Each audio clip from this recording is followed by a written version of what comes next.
자, 어제 국회에서 한기호 국민의힘 의원이요.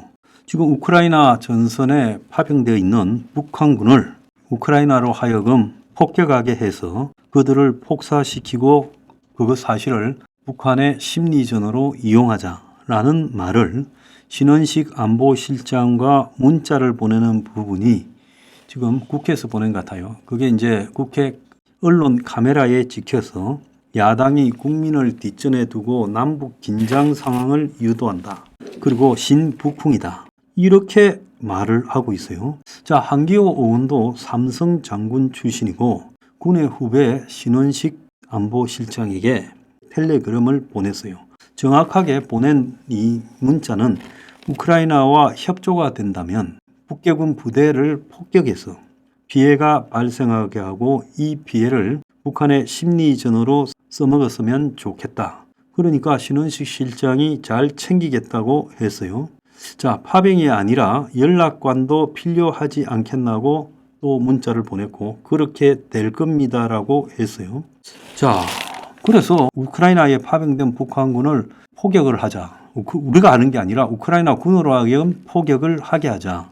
그래서 거기서 피해가 발생하면 대북 심리전에 써먹자. 그리고 연락관을 보내자. 연락관은 당연히 가야 될 상황이고 안 가면 바보죠. 그리고 어차피 지금 우크라이나와 유럽인을 죽이려고 지금 북한이 러시아의 이 파쇼 체제에 같이 동참했는데 그러면 둘이가 이 군사 동맹으로서 동참해서 같이 싸우는 거예요. 그래서 미국이 어제 이 백악관 대변인이 이 사실을 갖다가 발표하면서 뭐라 했습니까? 교전국이 됐다고 말하지 않았습니까? 그래서 북한이 우크라이나에 가서 싸운다는 건요. 이제 우리는 우크라이나하고 원천 원치 않던 자동으로 동맹이 되었고 또 그런 입장에서 적인 공동의 적인 북한군을 우크라이나가 포격해서 죽이고 그것을 심리전으로 써먹는 것은 지극히 당연한 겁니다. 이거를 갖다가 신북풍이라고 하고 그리고 남북 갈등을 국내에 이용해 먹는다고 하면서 비판했어요. 나는 정말 이 지금 민주당과 조국혁신당 이것들이 사람인가 생각합니다. 지난 24년 동안 북한에다가 돈 주고 평화를 구결을 해왔죠. 그 결과가 어떻게 됐습니까? 뭐 그들은 보수 정권이 강경하게 가서 북한이 그랬다는데 개소리지요. 문재인 때는 충돌 안 했습니까? 김대중 때는 충돌 안 했어요? 그래서 우리가요 언제까지 구걸로 평화를 이어갈 수 없는 겁니다.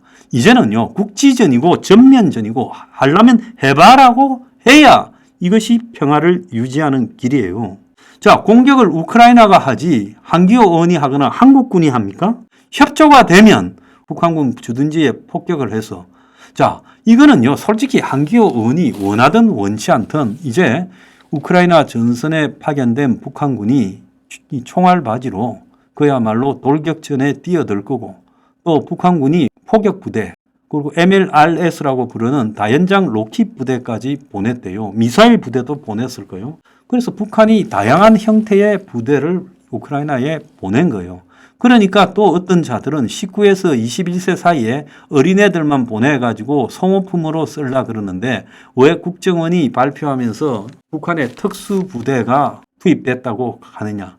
자, 이런 식으로 언론이 또 비판을 해요. 아니, 북한군이요.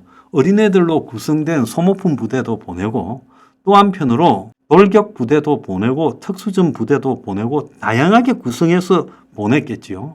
그래서 우크라이나 전선에 지금 2,000명이 이동 중이라 하지 않습니까? 1선발대는 가가 있고 2,000명은 이동 중이고 그 선발대 중에 8명이 지금 죽었고 18명이 도망가다가 잡혔다는 거 아니에요? 앞으로 계속 순차적으로 투입될 북한군에는 돌격 부대도 있고 그야말로 특수부대 다양한 형태로 구성되어 있을 거라는 거죠. 이런 걸 가지고 시비를 건다는 건 잘못된 겁니다.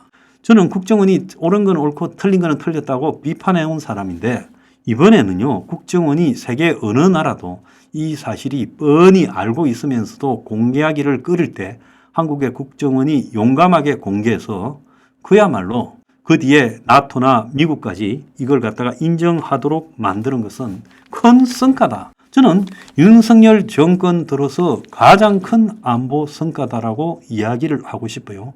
저는 윤 정권의 내부의 분란의 소지를 계속 일으키는 부분 그리고 또 당과의 내분 이런 부분에 대해서 매우 유감스럽고 또 경제를 이렇게 방치하는 부분 유감스럽습니다만은 안보 문제에서 이번에 이 처신은 매우 잘한 거예요.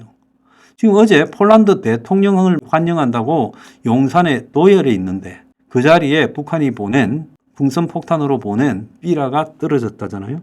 자, 지금 북한군 선발대가 10월 초에 벌써 수십 명 단위로 들어와서 지금 자국군이 오면 배치하기 위한 준비를 하고 있고 또 거점 확보, 진지전이니까 통신망 정비 등을 해왔어요. 자, 우크라이나가 이 문제를 주로 감청으로 러시아 내부의 정보원으로 이런 것들을 확인한 걸로 보이는 거예요. 지금 동부에서 이 우크라이나 서부까지 오는 동안에 일주일 걸린대요. 기차 타고요. 그래서 지금 순차적으로 도착하고 있고 곧 3,000명이 넘는 병력이 11월 초에 우크라이나에 배치될 거라고 보고 있습니다. 자, 미국의 외교 안보 매체는 파병된 북한군이 10,000명이 러시아와 우크라이나의 전선에 배치됐고, 자, 지금 2차 대전 후에 수세대 만에 유럽 최대 전쟁이 급격히 확대되고 국제전으로 비화되고 있다. 자, 이것은 유럽과 동북아시아에 동시에 긴장을 가져오는 것이고 북한군의 전투력에 의문이 있지만 이들이 러시아를 구제하고 한국을 놀라게 할 수도 있다. 우크라이나와 한국에는 매우 위험하고 무서운 일이다라고 말을 했어요. 자, 미국의 외교안보 전문 매체 포린 폴리시, 매우 근위 있는 매체가 이렇게 말했습니다. 지금 러시아와 우크라이나가 쌍방이요. 지금 완전히 지쳐서 나가 떨어지기 직전이에요. 오늘 아침에 언론에 보면 러시아가 우크라이나에서 70만 명이 사상을 입었고 우크라이나도 지금 한 45만 명이 사상을 입었다. 자, 그런데 지금 그렇게 피해를 입고도 러시아는 50에서 60만 명을 우크라이나 전선에 배치해 놓고 있다는 거예요. 그래서 계속 동원령으로 보내고 있는데 이제 더 보낼 부대가 한계에 부딪혔다는 거예요. 그래서 지금 우크라이나 전선에 자원하는 이 자원병들, 용병들에게 지금 무려 러시아가 1,150만 원의 월급을 주고 외국인들도 한 7, 800만 원씩을 받고 있다는 이야기가 나오고 있습니다. 그래서 러시아가 최근 이 병력이 고갈되는 상황에 이르렀을 때 북한군이 투입되어서 우크라이나 전선에 돌격을 함으로써 지친 우크라이나에 압박을 줄 수 있다. 특히 트럼프가 당선될 가능성이 지금 있는 상황에서 이 우크라이나의 사기가 떨어지고 있는데 여기에 이제 북한군을 집어넣어서 마지막 한 방을 때리겠다. 그런데 지금 러시아가 요 근래는 1,300명에 가까운 역대 최대의 사망자가 지금 곳곳에서 나오고 있고 아직도 쿠르스크에 점령하고 있는 우크라이나군을 쫓아내지 못하고 빌빌 싸고 있어요. 그런데 국정원이 최정예 11군단, 폭풍군단이라는 특수주력 부대가 지금 우크라이나에 가기 위해서 러시아에 분산 배치되고 있다라고 말을 하고 있어요. 지금 일부 언론에 등장한 어려 보이는 북한군 보고 그 부분을 왜소하게 보이는 북한군을 보고 그게 사실이 아니라 하지만 자, 북한군 특수부대가요. 나이가 많은 병사로 이루어졌을까요? 젊은 병사로 이루어졌을까요? 입대한 지 1, 2년 된 젊은 병사들로 구성되어 있을 거다. 근데 북한군이 워낙 체격이 작고 못 먹어가지고 왜소해요. 그래서 지금 북한군 1만 명으로 지금 교착된 전선에 영향을 미칠 수 있다. 쿠르스크 지역에서 러시아가 우크라이나 진지를 돌파하고 동부 도네스크 교착지에서 방어선을 돌파할 수 있다. 그래서 북한군이 배치가 러시아군의 전략에서 굉장히 중요하게 보인다. 자, 이름에도 불구하고 우크라이나 측은 지금 우크라이나에 대한 지원이나 군사 장비, 무기 보급이 끊길 우려에 놓여 있지요. 그래서 북한군을 배치하는 시점이 지금 미국 대선에 트럼프가 당선될 가능성이 있는 시점과 일치하고 있다는 거예요.